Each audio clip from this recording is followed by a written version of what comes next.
Bonjour à tous et bienvenue dans cette nouvelle vidéo. Aujourd'hui, je vais vous parler d'un nuancier de comparaison de couleurs et de marques qui a été présenté par My Colorful Country Life sur sa chaîne YouTube. Donc c'est avec son autorisation que je vous montre ceci aujourd'hui. Et évidemment, elle m'a demandé à ce que vous téléchargiez son nuancier en passant par sa vidéo, ce qui est tout à fait normal.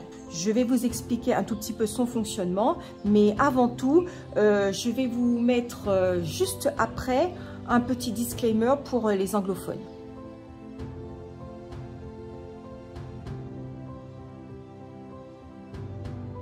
Bien sûr, l'idée d'une charte de comparaison, c'est pas nouveau, hein, on en a déjà vu partout. Mais ce que j'ai bien aimé dans celui-ci, c'est qu'il est en fait pré-rempli, déjà d'une part, et qu'il y a possibilité de comparer au-dessus ou au-dessous pour trouver des matchs les plus proches, des correspondances les plus proches possibles. Et ça, c'est quand même une très très bonne chose. Il n'y a pas de match dans toutes les gammes, hein, on est d'accord. Par exemple, ici, vous voyez, pour le Eggshell, quelles que soient les autres marques qui sont ici, il n'y aura pas de match. Alors apparemment, il y en a un pour les Black Widow, mais comme je ne les ai pas, je ne l'ai pas fait tout simplement. Et quand il n'y a pas de match, elle a tout simplement mis une croix. Ce qui est intéressant dans ce nuancier, c'est que si vous n'avez pas de match, vous pouvez par exemple regarder en dessus ou en dessous de la couleur. Par exemple, vous avez le... Alors voyons voir. Le Indian Yellow chez les Luminance, vous ne trouvez pas de match correspondant pile dans les Prismacolor ou ailleurs, vous allez peut-être juste au-dessus ou juste en dessous pour trouver la correspondance la plus proche. Et voilà, vous pouvez l'utiliser ou pas bien évidemment, mais c'est vrai que ça peut aider dans ce sens-là. Et vous avez bien sûr ici des colonnes vides dans lesquelles vous pourrez rajouter vos propres marques. Voilà, moi évidemment je n'ai pas mis toutes les marques de crayons que je possède puisque je vous ai fait la vidéo la dernière fois où il y avait mes différentes marques de crayons, je crois que j'en ai 5 ou 6. Là j'ai mis les 3 principales, les Prismacolor, les Polychromos, les Luminance. Je vous avais montré également que j'avais 2 ou 3 marques, on va dire un peu inférieures en qualité, on va dire des gammes inférieures que je n'ai pas voulu mettre. J'ai les Castle Art et Arteza que je ne vous ai pas présenté la dernière fois dans la vidéo parce qu'en fait je ne les utilise pas, c'est ma fille qui les utilise. Donc ils ne font pas partie de mes gammes courantes. Mais je les ai mises au cas où parce que ma fille suit de temps en temps des tutoriels où on utilise des Prisma ou des Polychromos. Donc elle peut éventuellement trouver des correspondances dans les marques qu'elle a. Voilà, donc c'est vraiment très intéressant je trouve. Comme vous voyez, au niveau pratique, les pages sont toutes numérotées, hein, de 1 à 26. Voilà comment ça se présente. Pour le moment, je ne les ai pas encore plastifiées, mais je vais les plastifier bien sûr parce qu'elles vont s'abîmer à la longue. Je les utilise assez souvent. Et puis, je vais les relier aussi pour que ça soit plus pratique. Voilà, ça c'est le côté pratique. C'est vrai que si je veux chercher une couleur correspondante à un Prisma ou un Polychromos ou à un autre crayon d'une autre gamme, habituellement j'avais tendance à prendre mes différents nuanciers et de me dire bon voilà, j'ai ce rose là, ça correspond à quoi dans une autre marque, et puis voilà, je suis obligée de mettre plusieurs fiches côte à côte pour trouver une correspondance. C'est vraiment pas pratique, tandis que là j'ai toutes les marques en un seul coup d'œil. Ça c'est vraiment chouette.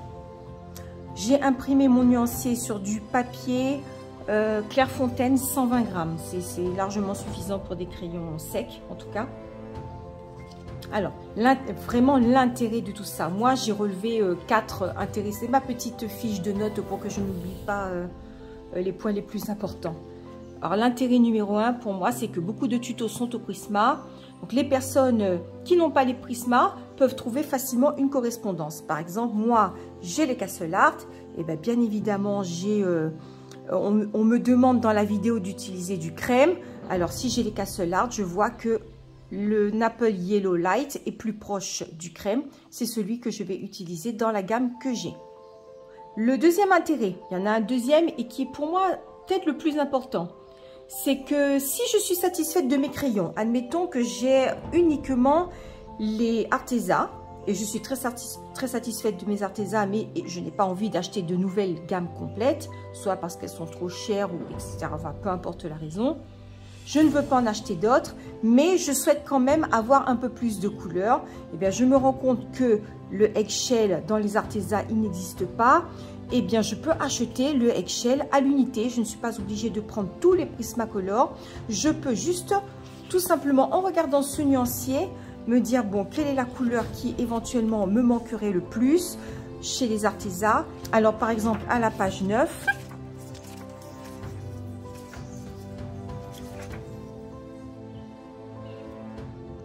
toujours pareil, j'ai les Castle Art ou les Arteza et je me rends compte que je n'ai pas de couleur comme celle-ci, un espèce de violet un peu marron sombre qu'ils appellent Light Aubergine. Je peux aller acheter dans la gamme des luminances le Light Aubergine pour compléter mes Castle Art ou mes Arteza. Ce qui fait que je vais me retrouver avec une gamme principale ou deux et que je pourrais compléter éventuellement avec d'autres nuances qui sont dans les autres marques que je n'ai pas. Et ça, c'est intéressant, ça peut faire gagner du temps et de l'argent. Donc voilà, moi je trouve que c'est vraiment top. Bon, bien sûr, si vous faites un tuto, ça marche dans les deux sens. Elle l'a pris dans le sens où elle utilisait Prismacolor et les personnes peuvent trouver une couleur correspondante dans une autre marque. Mais vous pouvez tout simplement avoir une autre vidéo faite avec les Black Widow, j'en ai vu. Donc, vous pouvez matcher avec les Black Widow ou bien les Polychromos, etc. Donc, ça va bien sûr dans les deux sens. On peut matcher avec les Prismacolor ou matcher ces Prismacolor avec d'autres couleurs qui pourraient être proposées dans d'autres vidéos. Et puis, c'est surtout, moi, je trouve la rapidité d'utilisation. J'ai besoin d'un Bengal Rose Light dans les Castle Art. Je vais chercher tout de suite au-dessus, au-dessous, juste à côté, ce qui va correspondre le mieux. Et voilà, c'est fait, c'est trouvé et on peut colorier le plus rapidement possible. Alors, où trouver ce nuancier? Comme je vous l'ai expliqué, il est à télécharger sur la chaîne de My Colorful Country Life. Donc, je vais vous mettre le lien en description sous la vidéo. Le téléchargement, bien sûr, il est gratuit. Vous avez 3 types de fichiers. Donc, je vais vous montrer les images à la suite et vous expliquer. Donc, vous verrez dans sa boîte de description, pardon, en dessous, c'est écrit Free Download. Donc, vous avez 3 types. Blank Conversion Chart. Donc, avec ce fichier, vous avez les noms, les marques, mais évidemment, les couleurs ne sont pas mises dans ce fichier. En deuxième, vous avez le Fill-in Chart. Alors, avec le Fill-in Chart, vous avez les couleurs aussi. Donc, à vous de voir si vous avez envie d'avoir les couleurs ou pas. Et dans le troisième téléchargement, c'est juste une page vierge avec uniquement les petites cases à pré-remplir. À vous de mettre les noms, à vous de mettre les numéros, etc. Donc, je pense que c'est un peu plus long, mais ça vous permet d'adapter aussi avec votre propre marque de crayon si elle ne figure pas sur la charte de base. Voilà. J'espère que cette vidéo vous a intéressé.